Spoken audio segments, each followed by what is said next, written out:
빌드업이라는 단어가 있습니다. 이게 어디서 나왔는가 했더니 그 축구 중계를 하면서 해설하시는 분이 이제 훈련받은 축구 선수들이 수비 진영에서 공격 진영으로 공을 패스하면서 전진해 나가는 겁니다. 그래서 상대방 진영까지 침투해 들어가고, 그리고 그 자기들 편의 공격수에게 결정적인 순간에 공을 찔러주는 거예요. 그러면 이제 그 공격수가 결정적인 찬스를 맞이하고 상대방의 골대에 공을 집어넣는 데까지의 모든 과정들, 많은 훈련이 있어야 되고, 또 선수들 간에 호흡이 맞아야 되고, 그리고 최종 골을 넣는다고 하는 그 목표점에 도달하기까지의 진행되어지는 모든 일련의 과정들을 두고 빌드업이라고 이렇게 말을 합니다. 근데 우리가 알아야 되는 것은 빌드업, 말 그대로 차근차근히 쌓아 올리는 것을 말하는 겁니다. 어떤 목표점에 도달하기 위해서 준비하고 단계적으로 발전되어져 나가는 일련의 과정들, 이걸 두고 이제 일반적으로도 스포츠에서만이 아니라 일반 생활 속에서도 빌드업이라는 단어들을 이제 일상적으로 사용하게 되었습니다. 이 말씀을 드리는 이유가 뭐냐면, 오늘 우리가 읽은 본문은 누가가 기록한 누가복음에 나오는 예수님의 예루살렘 성 입성의 장면을 보여주고 있습니다. 예루살렘 성에 예수님이 입성하시는 이 장면을 누가가 기록해 나갈 때 특별한 방법을 썼는데, 그건 뭐냐면 뜬금없이 어느 날 예수님이 나귀 타고 예루살렘에 들어가셨고 사람들이 호산나 외쳤고 종려나무 가지를 흔들고 자기들의 겉옷을 펴서 그 발 아래 깔아드렸다, 이게 아니었어요. 이 장면의 그 상징적인 의미를 우리들에게 드러내기 위해서 누가는 일찌감치 빌드업, 처음부터 이 장면이 이르도록 뭔가 예수님이 어떤 한 가지 방향을 향해서 이 일들을 진행해 나가고 계셨다고 하는 사실을 정확하게 보여줍니다. 그게 의사 누가가 기록한 예수님의 예루살렘 입성의 장면입니다. 우리가 누가복음 19장을 읽었지만은 여러분 한번 누가복음 18장을 펴보시겠습니까?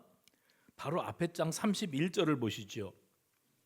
예수님의 빌드업이 어디서부터 시작되었는가?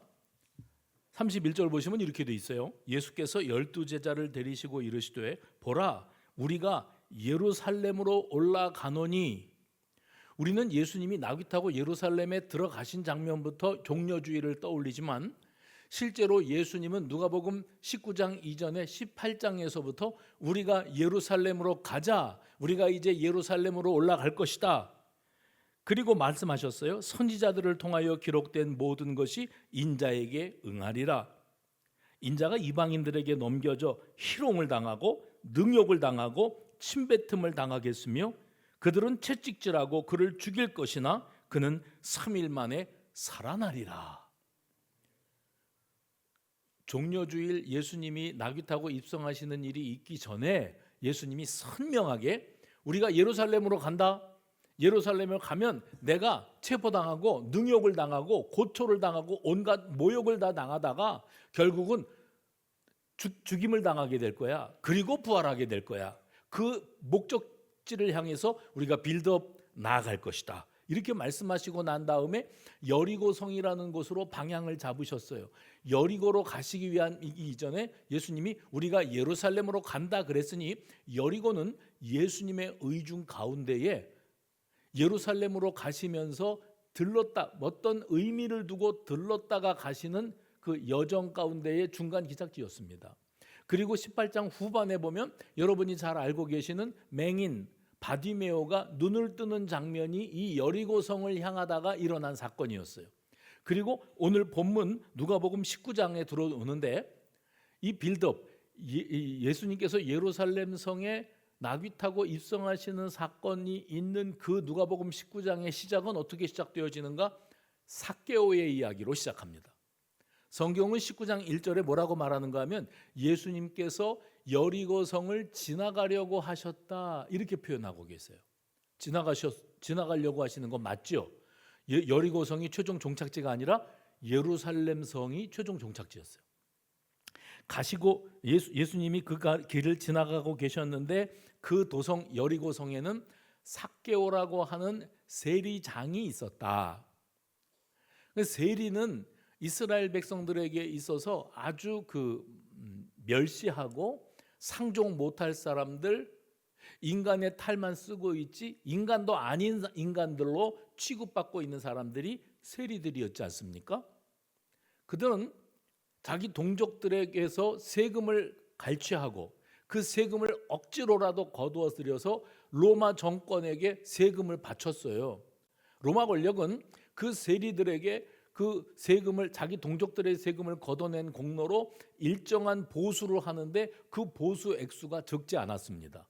그러다 보니 세리들은 엄청난 부를 누리고 살았습니다. 우리 문화와 사회에서 누군가가 부자예요. 나보다 크게 부자예요. 그러면 우리는 어떤 마음이 듭니까? 아이고 저 부자, 못된 부자 이럽니까? 부럽다. 나도 부자 좀 돼보고 싶다. 나도 기름값 걱정 안 하고 차 좀 타고 다녀봤으면 좋겠다. 이런 마음 들지 않습니까? 모든 사람들이 그냥 그 부가 어떻게 축적한 부든지 간에 흠모해요. 내가 재주가 없어서 그래서 그런 부자가 못 되는 게 문제지 부자가 된 사람들은 어쨌든 성공한 사람이고 부러움의 대상이에요. 근데 이때 당시 사회에서 세리는 부자는 부자인데 인간이 아니에요. 사람들이 어떻게 그들을 취급했는가 하면 세리는 동족의 피를 빨아서 먹고 사는 흡혈귀 같은 인간들이고 인간 말종들이고 상종 못할 사람들로 취급을 했어요. 삭개오가 어떤 직분을 가지고 있었는가 하면 세리장이었습니다. 세리가 나쁜 사람들이면 세리장은 나쁜 사람 중에 진짜 나쁜 사람이에요. 그래서 삭개오가 그런 삶에 가진 것은 많지만 그 공동체 사회 속에서 인간 취급을 받지 못하는 그런 삶을 살고 있던 사람입니다. 그에게 예수님께서 내가 살고 있는 여리고로 예수님이 찾아오셨다, 지나가신다는 소문이 들려왔어요. 그때 당시에 삭개오가 어떤 마음이 들었는가 하면 호기심, 무슨 심이요? 호기심, 예수님에 대한 호기심이 발동됐습니다. 사람들이 삭개오가 예수님을 흠모했고 믿음을 갖기를 원했고 아니에요. 착각하시지 마세요. 그냥 단순 호기심, 예수 한 번 보기, 이게 그의 지금 이 순간의 기대치였습니다. 그런데 아시는 것처럼 삭개오는 신체적인 핸디캡이 있었죠. 키가 작아서 까치발을 들고도 예수님이 지나가신다는데 저기 무리 속에 예수님이 계실 텐데 예수님을 볼 수가 없어요. 나름대로 머리를 굴려서 내린 결정이 예수님의 동선을 예상하고 그리고 예수님이 지나가실 만한 길목에 있는 커다란 돌 무화과 나무 위로 올라가서 예수님이 지나가시면 아래로 지나가는 예수님을 한 번 보는 거예요. 예수님을 보기 원하는 마음으로 그가 높은 나무 위에 올라가서 예수님을 내려다봅니다. 지나가시던 예수님이 그냥 삭개오의 예상대로 그냥 지나가셨더라면 삭개오는 예수님의 뒤통수까지 보면서 끝까지 시선을 떼지 않고 구경했을 거예요. 그리고 마음 가운데 나도 예수 봤다 이랬을 겁니다. 그런데 뜻밖의 돌발 상황이 일어나지요. 가시던 예수님이 그 무화과 나무 밑에서 돌무화과 나무 밑에서 발걸음을 멈추시고 위를 쳐다보셨다. 성경이 그렇게 말해요. 쳐다보시고 삭개오에게 말을 거시는데 삭개오야 이렇게 말합니다. 이 사람은요 자기 동족들에게 인정받지 못하고 따돌림을 당하고 사는 사람, 돈만 있지 그 사회에서 매장되다시피 한 그런 사람이에요. 그런데 예수님이 그의 이름을 불러주신 겁니다. 올려다보시고 아이컨택 시선을 마주치신 다음에 삭개오야. 그러니 거기 따르던 사람들이 다 위를 올려다봤겠죠. 그리고 삭개오가 왜 저기 기어 올라가 있어? 그랬을 겁니다. 근데 예수님은 저 삭개오의 이름을 또 어떻게 아셔? 그는 세리장인데, 아주 인간 말종인데, 우리는 그를 상종도 안 하는 사람인데 그가 왜 저기 올라가 있고 예수님은 그의 이름을 어떻게 아셔? 하고 사람들이 깜짝 놀랄 때 예수님의 말씀이 이어져요. 삭개오야, 속히 내려와라. 내가 오늘 내 집에 유하여야 하겠다. 그런데 삭개오의 그 지금 주된 관심사는 뭐였다고요? 예수 한번 보기요. 그런데 예수님이 뜻밖에도 자기 집에 머물겠다고 하시니 삭개오의 가슴이 요동치기 시작합니다. 왜요? 자기가 예수님이 자기 이름 불러줄 거라고는 상상도 못했어요. 저기 여러분 여기 앉아 계시는데 제가 누구 얘기를 하면서 아무개 씨 하고 이름을 부르면 여러분이 얼굴이 빨개집니다. 왠지 아세요? 조용히 둘이 있을 때 얘기하시지 사람들 많은 데서 나를 왜 부르셔? 그러면 모든 사람이 나를 바라볼 거 아니야. 창피하게 시리. 그게 사람이 가지고 있는 그 감정인 거거든요. 삭개오야. 그런데 그 삭개오가 그 유명한 예수가 내 이름을 불러줬다는 사실로 놀랍고 사람들도 다 놀랬고, 그리고 게다가 하신 말씀이 오늘 내가 니네 집에서 하루 쉬어가야 되겠다. 내려와라. 삭개오가 급히 내려와. 6절 말씀 보시면 급히 내려와 즐거워하며 영접하더라. 이렇게 되어져 있습니다. 너무 감사해서 삭개오는 한 걸음에 뛰어내려와서 예수님을 자기 집으로 모셨다는 거예요. 몇 번 말씀드린 것처럼 지금 삭개오는 멸시, 천대, 경멸의 대상이고 사람들이 상종도 하지 않고 따돌림 받는 사람입니다. 게다가 세리 가운데서도 세리장, 대표 세리였으니 그럴 만도 했겠다 싶습니다. 그런데 예수님이 그 삭개오의 집에 머물겠다고 말씀하시는 소리를 삭개오만 들은 게 아니라 거기 따르던 모든 사람들이 다 들었습니다. 그때 사람들의 반응 7절 뭐라고 그랬는가 하면 저가 죄인의 집에 유하러 들어가도다. 여러분 이 말씀 속에 들어있는 뉘앙스를 놓치시면 안 됩니다. 예수가 죄인의 집, 삭개오의 집에 들어가서 머물겠단다.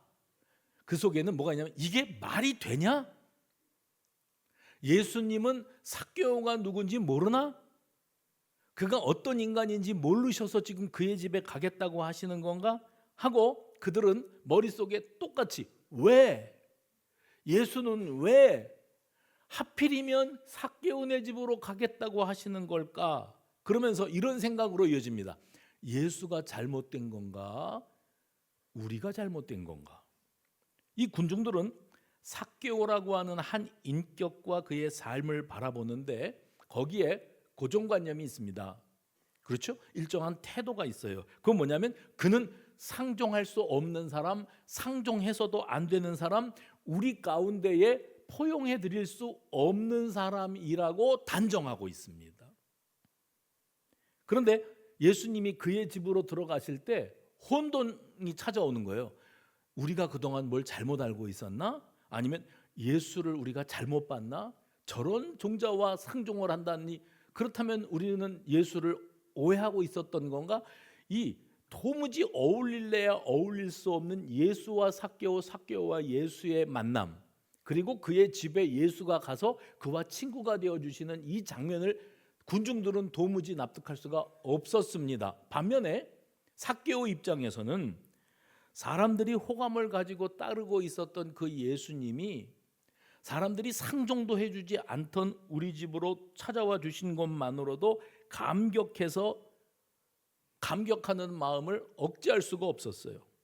평생에 처음 누군가에게서 사람 대접을 받아보고 누군가가 우리 집에 찾아와 들어와 친구가 되어주겠다, 머물겠다 이렇게 말하는 일 처음 경험해 보는 거예요. 쉽게 말하면 인간으로서 존중을 받아본 최초의 경험이 세리로 살아온 삭개오에게 지금 나타나고 있는 겁니다. 그는 자기 집에 계시는 예수님 앞에 이렇게 고백을 해요. 결단 1번 주여 8절입니다. 주여 보시옵소서 내 소유의 절반을 가난한 자들에게 주겠사오며. 저 좀 보세요. 이 사람이 지금까지 자기가 왜 멸시천대를 당하고 살아왔는지, 동족들에게서 따돌림을 당했는지를 잘 알아요. 여태 어떻게 살아왔냐면 니들이 그러든지 말든지 나도 살려고 그러는 거야. 그리고 철면피, 얼굴에다가 철판을 깔았어요. 그러고서 살아왔던 이 사람이 예수님 자기 집에 한번 모시면서 뭐라고 말하냐면, 주여 내 소유의 절반을 가난한 자들에게 주겠습니다. 무슨 일이 있었을까요? 안 그러고 살았던 사람이 왜 갑자기 자기 소유의 절반을 가난한 사람들에게 떼어주겠다고 선언을 하는 겁니까? 자기가 벌어들인 이 돈이 어떤 돈입니까? 자기 동족들의 피를 짜낸 그런 돈이고, 로마의 권력을 등에 업고 그 대가로 받은 그런 돈입니다. 돈은 돈인데 깨끗이 못한 돈, 양심에 꺼리낌이 있는 그런 돈으로 자기가 부를 누리고 살아왔어요. 그러다 보니 내가 이거 참 사람들에게 몹쓸 짓은 하고 있지만 나도 살기 위해서 어쩔 수 없는 선택이다 하고 살아왔던 그가 예수님 만난 다음에 자발적으로 했던 1번이 뭐였는가 하면, 내 돈의 절반을 가난한 사람들에게 나누어 주겠습니다. 그리고 그가 뭐라고 말하냐면 8절 후반에, 만일 누구의 것을 속여 빼앗은 일이 있으면 네 갑절이나 갚겠습니다. 그러니까 이 돈을 갈취하기 위해서 공갈 협박도 하고 압력도 집어넣고 수단 방법을 가리지 않고 세금을 걷어들이느라고 어떤 때에는 사람들을 겁박도 했고 속여 먹기도 했었던 것 같아요. 내가 누구를 속여서 재물을 쌓은 것이 있으면 4배로 돌려주겠습니다. 이렇게 고백을 합니다. 그리고 삭개오의 그런 결단을 들으신 예수님께서 뭐라고 말씀하시는가 하면, 누가복음 19장 9절과 10절입니다. 19장 9절과 10절, 오늘 구원이, 여러분이 읽어주시겠습니까? 시작.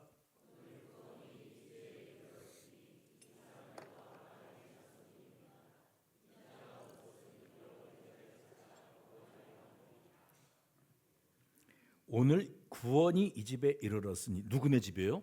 삭개오의 집에 구원이 이르렀으니 이 사람도 아브라함의 자손이미로라. 인자가 온 것은, 해봅시다. 인자가 온 것은 잃어버린 자를 찾아 구원하려 함이니라. 여러분, 오늘 이 말씀이 누가복음 18장에서부터 우리가 예루살렘으로 가자 하시고 소경 바디메오를 눈뜨게 해주시고 19장으로 들어와서 삭개오를 만나시고 그의 집에 머무르시면서 하셨던 일성이 이거예요. 내가 이 땅 위에 온 것은 잃어버린 자를 찾아서 구원하려 함이라. 그냥 읽을 때 여기 잃어버린 자는 삭개오를 맞습니다. 삭개오를 말하는 건데, 지금 이 말씀 속에 들어있는 잃어버린 자가 통상 우리가 생각하는 이 스토리 속의 삭개오에 국한된 것이 아니라는 거예요. 빌드업. 예수님이 나귀 타고 예루살렘 성에 입성하시는 이 종려주일, 이 특별한 이 사건과 장면을 위한 빌드업, 전진해 나가는 어떤 일련의 과정들 속에 이 장면이 들어있다고 하는 사실을 기억하시고 오늘 본문을 다시 한번 보실 수 있기를 바랍니다. 돌아보면 여리고를 그냥 지나가시려고 했던 예수님이 잃어버린 자를 찾아 구원하시려고 여리고 성에 일부러 굳이 찾아 들어가셨다는 것을 우리가 깨닫게 됩니다. 그리고 동시에 그분 예수님이 인간의 몸을 입고 이 땅에 오신 이유가 어디 있는지를 명확하게 선포하시기 위해서 지금 삭개오를 만나 주셨다. 그 삭개오는 세리장이었고 죄인 중에 나쁜 죄인이었고 상종 못할 사람이었고 그런 사람이었다는 것만으로 우리가 이렇게 매몰되면 안 되고, 그 삭개오 속에 들어있는 우리를 볼 줄 아는 눈이 열려야 돼요. 그래서 그를 비추시면서 그에게 말씀하시듯 내가 이 땅 위에 온 것은 잃어버린 자, 아래 위층에 계시는 잃어버린 자를 찾아 구원하려고 왔다. 내가 여리고성에 삭개오를 찾아 바디메오를 찾아온 것인 것처럼 내가 너희들을 찾아 이 땅 위에 와서 너희들을 구원하기 위하여 내가 지금 예루살렘으로 가고 있는 중이다. 빌드업. 지금 그 말씀을 하고 계십니다. 예수님이 이 땅 위에 오신 이유는 잃어버린 자를 찾아 구원하려 하심이라. 삭개오는 자기 동족들에게 상종 못할 자, 인간의 탈을 쓰고 동족의 피를 빨아 로마에게 바치는 민족의 배신자로 그는 낙인 찍혀 있었습니다.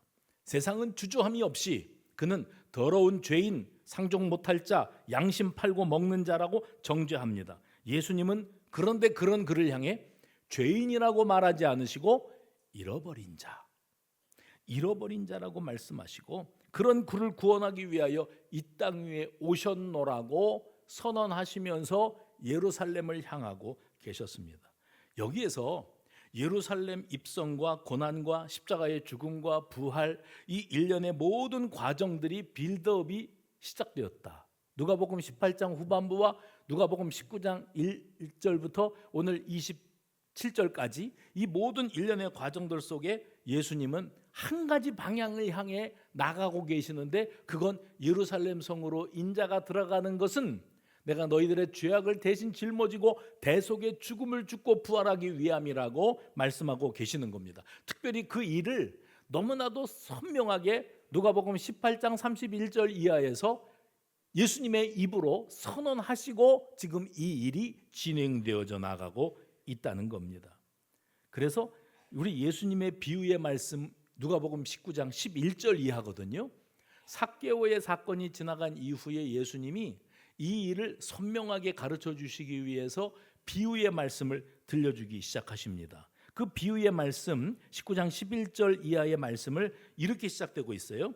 그들이 이 말씀을 듣고 있을 때, 이 말씀이 뭐예요? 인자가 온 것은 잃어버린 자를 찾아 구원하려고 왔다 하시는 말씀을 듣고 있을 때에 비유를 더하여 말씀해 주셨다. 그 말씀을 선명하게 하기 위해서 말씀하시니 이는 자기가 예루살렘에 가까이 오셨고 그들은 하나님의 나라가 당장 나타날 줄로 생각함이더라. 이게 11절이에요.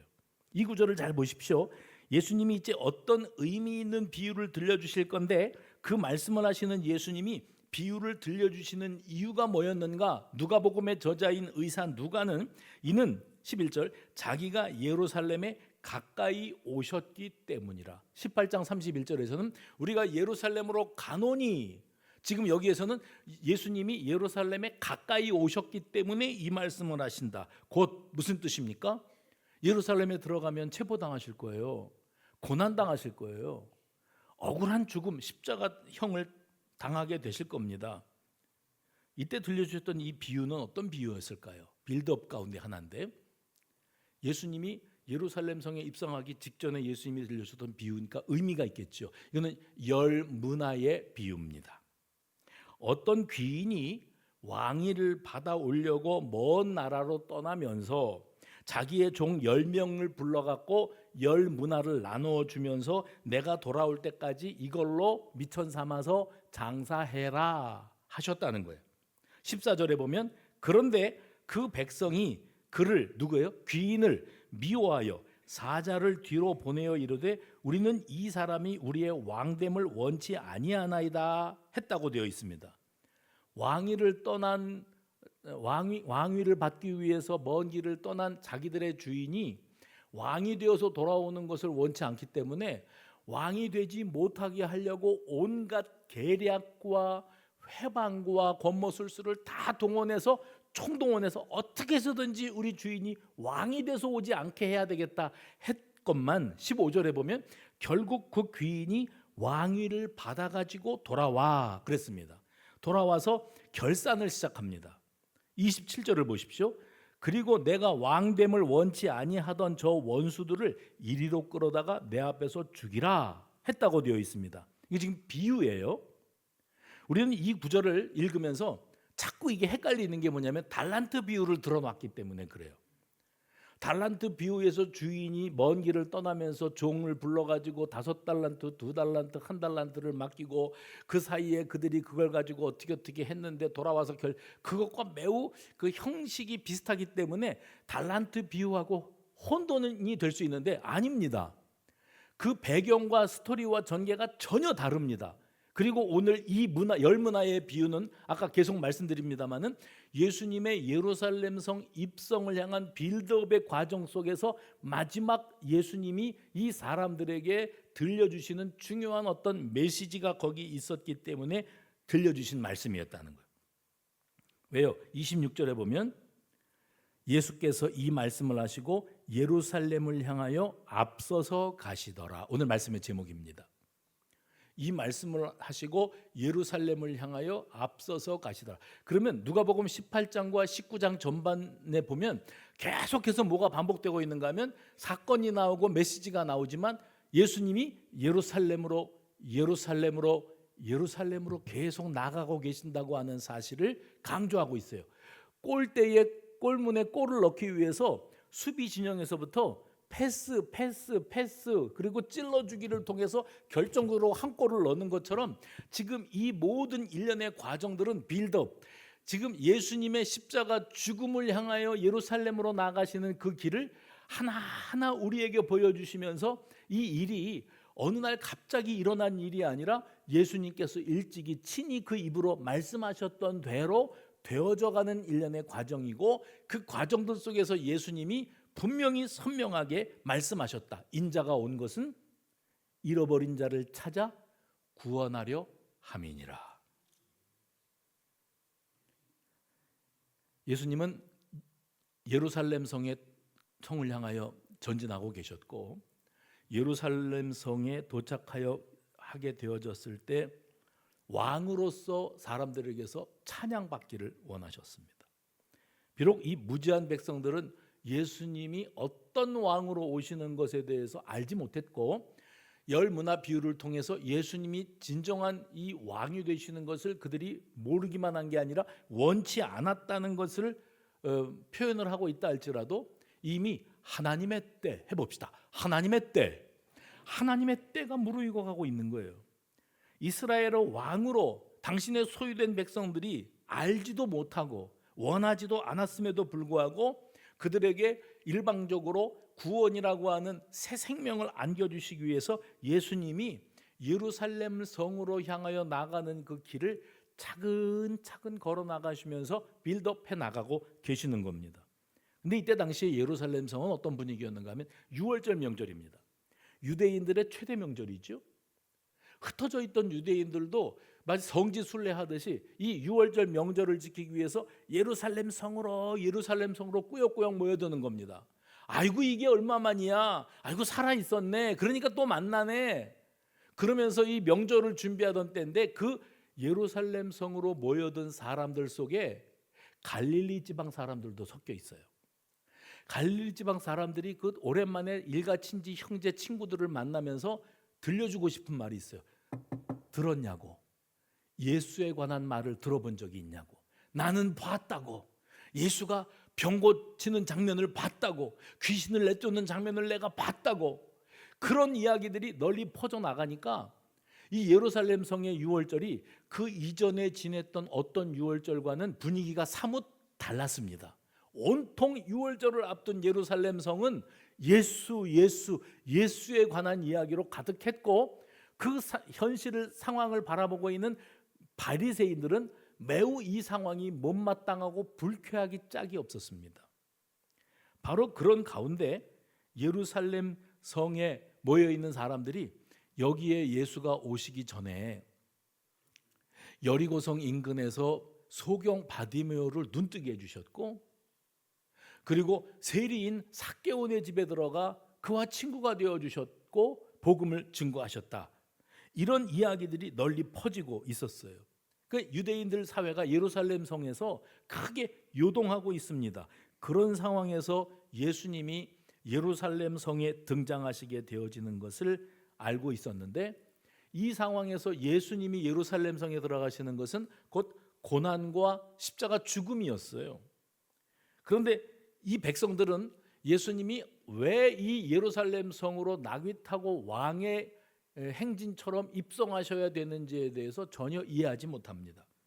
예수님은 이걸 보여주실 필요가 있었고요, 이미 삭개오 사건 후반에 예수님이 선명하게 말씀하셨지요. 인자가 온 것은 여러분이 읽어보세요. 시작. 인자가 온 것은 잃어버린 자를 찾아 구원하라.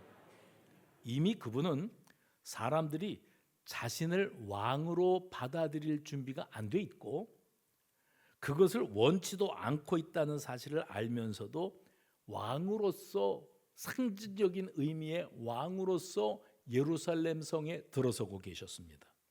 제자들은 예수님 시키는 대로 벳바게로 가서 아직 사람을 태워본 적이 없는 나귀 새끼 나귀를 끌어다가 예수님을 그곳에 타시게 합니다. 그 전에 자기들의 겉옷을 벗어서 안장 삼아 그 나귀 등에다가 깔고 예수님이 그 위에 앉게 했어요.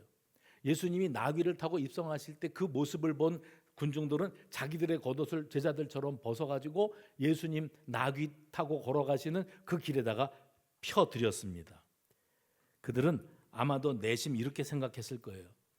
이제 그 유명하고 권세 있는 예수가 예루살렘 성에 들어오시니 이제서야 우리 민족의 세를 규합하고 그분이 가지신 초자연적인 능력과 권세를 가지고 나를 따르라 해서 이 로마 권력을 무찌르시고 이 땅 위에 자주독립 국가 이스라엘 나라를 건설하시려는가 보다.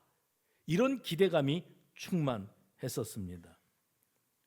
그래서 예수님을 만나기 위해서 예루살렘 성에서 몰려 내려오는 사람들의 숫자가 기하급수적으로 늘어났고 그들이 그저 예수다만 해다가 그 외침이 찬양으로 바뀌기 시작합니다. 그들은 이렇게 찬양했어요. 37절입니다. 찬송 38절이죠. 같이 읽어봅시다. 시작. 찬송하리로다 주의 이름으로 오시는 왕이여 하늘에는 평화요 가장 높은 곳에는 영광이로다. 어디서 많이 들어본 것 같지 않습니까? 누가복음 2장에 같은 누가복음이에요. 예수님의 탄생의 소식을 제일 먼저 들었던 목자들이 하늘의 천군 천사가 노래하는 소리를 들었다 했습니다. 그때 누가복음 2장에서 예수님의 탄생 소식을 전하는 천군 천사들의 노랫소리는 이랬어요. 지극히 높은 곳에서는 여러분이 해보세요. 시작.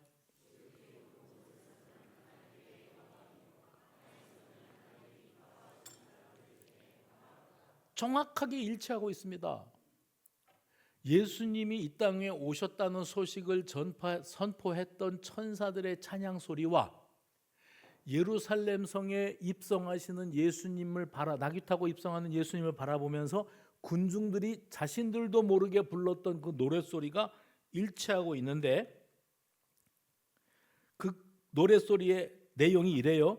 하늘에는 평화요 가장 높은 곳에는 영광이로다.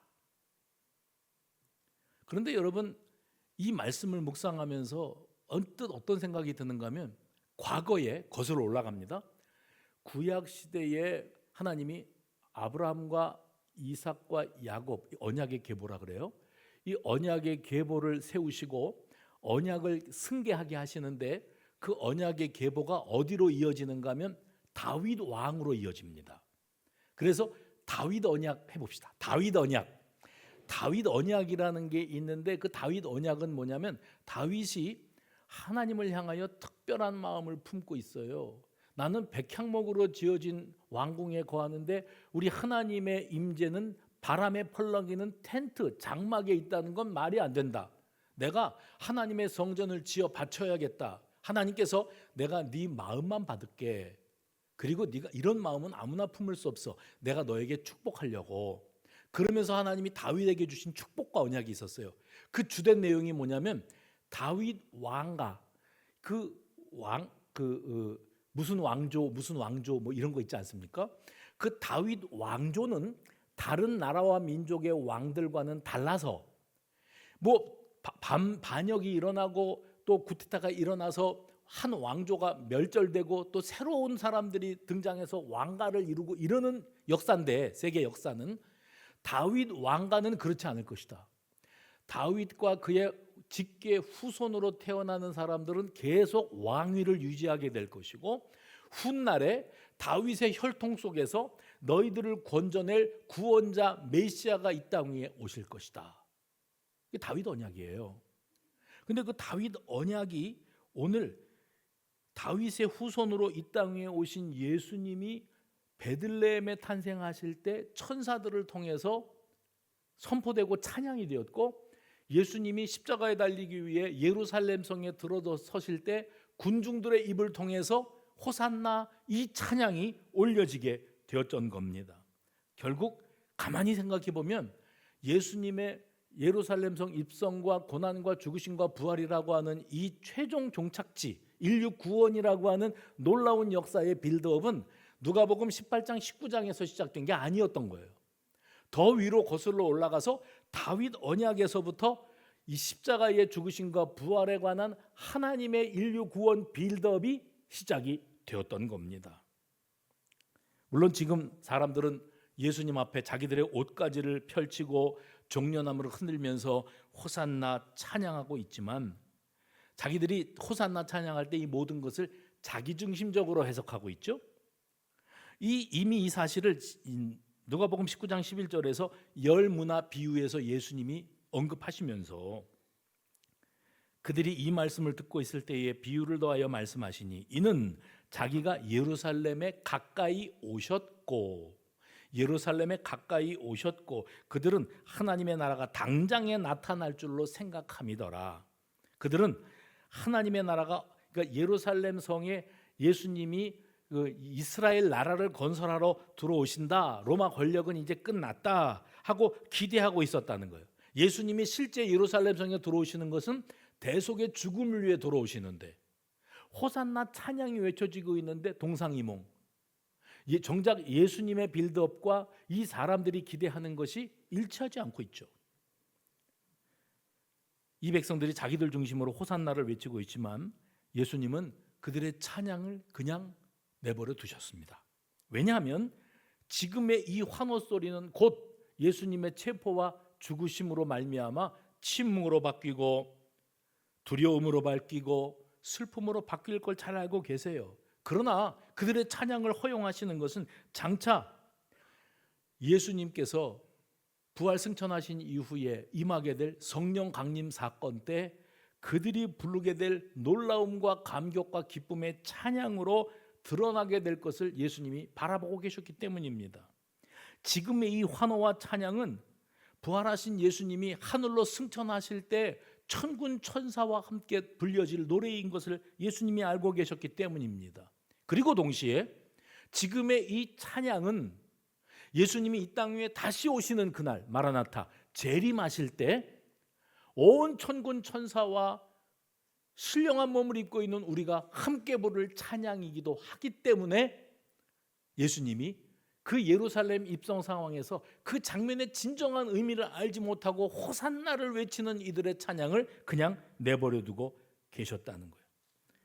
그러므로 이때 당시 예루살렘 성에서 예수님께 올려드려졌던 이 찬양은 그들이 지금 예수님이 걸어가시는 이 십자가의 길, 고난의 길에 대한 진정한 의미를 뭘 모르고, 해봅시다, 뭘 몰라서 그러는 찬양이었지만 결국은 예수님이 누구신지를, 왜 그런 죽음을 죽으셔야 했는지를 그들이 깨닫게 될 날이 있기 때문에 예수님이 진정한 찬양과 신앙 고백을 앞에 두고 그들의 지금의 이 찬양을 허용하고 계시다는 거예요. 우리가 부모님의 은혜에 감사하지 않습니까? 그 효도, 부모의 은혜에 감사하는 것은 5월 둘째 주일 어버이 주일용입니까? 아니죠. 나를 낳아주시고 길러주신 부모님이 감사하지요. 부모님이 계셨으니까 오늘날에 내가 있지요. 그래서 감사해요. 어머니 아버지 감사해요. 오래오래 사세요. 건강하세요. 라고 말을 할 수는 있어요. 아직 뭘 몰라도. 그런데 그 부모님을 향한 감사의 의미가 진해지고 코끝이 찡해지고 울컥하는 감동으로 오는 감사로 바뀌는 날이 옵니다. 살아보니 내가 자식을 낳아서 키워보니 나실제 괴로움 다 잊으시고 진자리 마른 자리, 그런 노래를 부를 때 그냥 5월 어버이날용으로 불렀던 어떤 사람이 자기가 자식을 낳아서 애가 1시간마다 깨는 거예요. 잠을 못 자. 죽겠어. 잠을 못 자서. 얘는 사정이 있으니까 깨겠죠. 그런데 부모는 잠을 못 자. 사람이 잠을 자야 되는데 애 때문에 또 토닥이느라고 또 깨고, 토닥이느라고 애가 빽 하고 울기만 해도 깜짝 놀라서 또 안고 일어나고 그러지 않습니까? 나 애 안고 있느라고 내 입에 밥 들어갈 정신도 없는 거예요. 그러면서 문득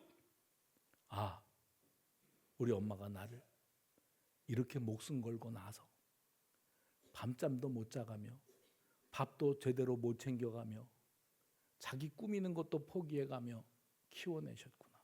우리 아버지가 이런 우리들을 먹여 살리기 위해서 험한 세상에 나가서 이꼴 저꼴 들을 말 못 들을 말 별일을 다 겪으면서도 혀를 깨물며 참고 또 참으셨던 거구나 하는 것을 실감, 가슴에 와닿게 느껴졌을 때, 그때 이제 내가 겪어보고 나 실제 괴로움, 그거는 다른 거예요. 호산나, 호산나. 예수님 예루살렘에 들어오시니 이제 우리의 왕이 되어 주옵소서. 예루살렘 국가를 건설하시고 저 로마 권력을 무찌르시고 우리 자주 독립 국가를 이루십시다 할 때의 그 흥분된 호산나가 얼마나 뭘 몰라 예수님이 아셔도 호산나 하게 내버려 두셨어요. 왜요?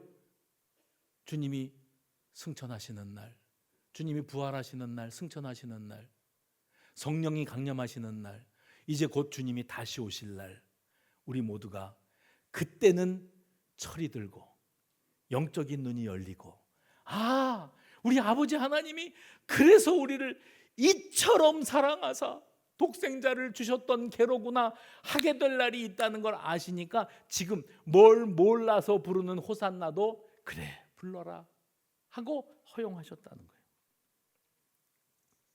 어쨌든 예루살렘 성으로 들어오시는 예수님을 환영하는 소동이 일어나고 있었는데 그 모습이 매우 못마땅했던 사람들이 있었다 그랬죠. 바리새인들입니다. 왜 이런 일이 일어나고 있는지 그들은 정말 마음에 안 들었어요. 그래서 예수를 찾아갑니다. 이렇게 말했어요. 선생이요, 당신의 제자들을 책망하소서. 쉽게 말하면 왜 이 난리들입니까?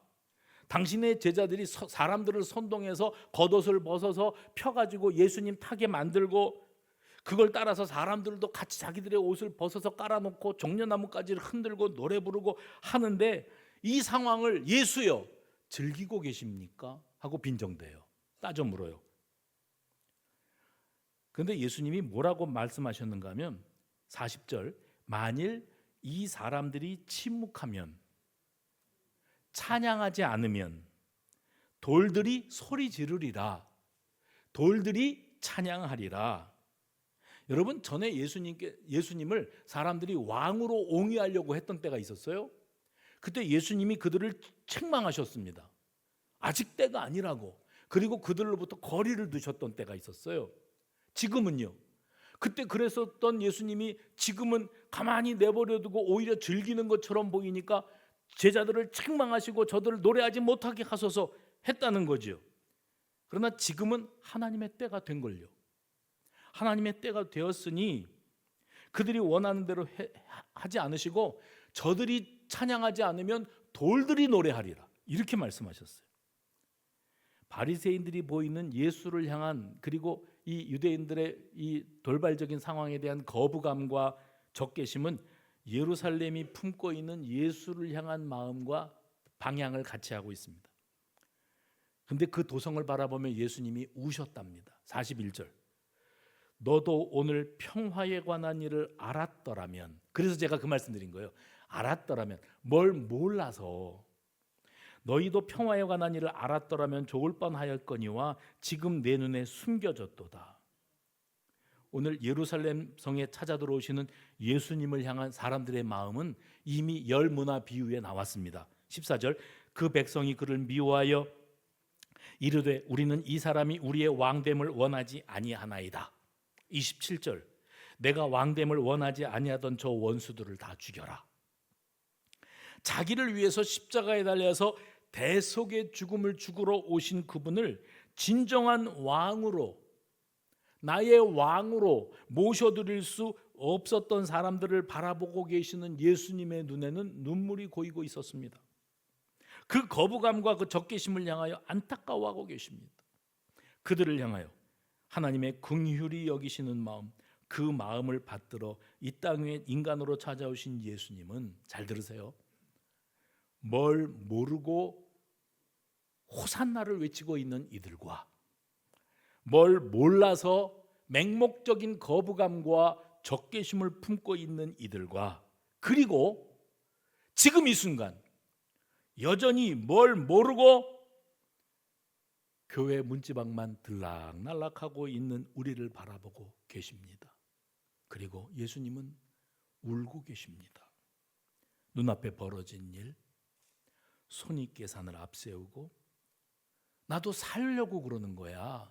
생존 전략에 매몰되어서 때로는 주님을 환호하고, 주님, 예수님, 주님을 환호하고, 때로는 주님을 원망하고, 예수 필요 없다고, 교회 필요 없다고, 다 필요 없다고 그러면서 살아가는 나를 바라보시는 주님의 눈물, 깊이 묵상하는 이 종려주일 되시기를 주의 이름으로 축원합니다.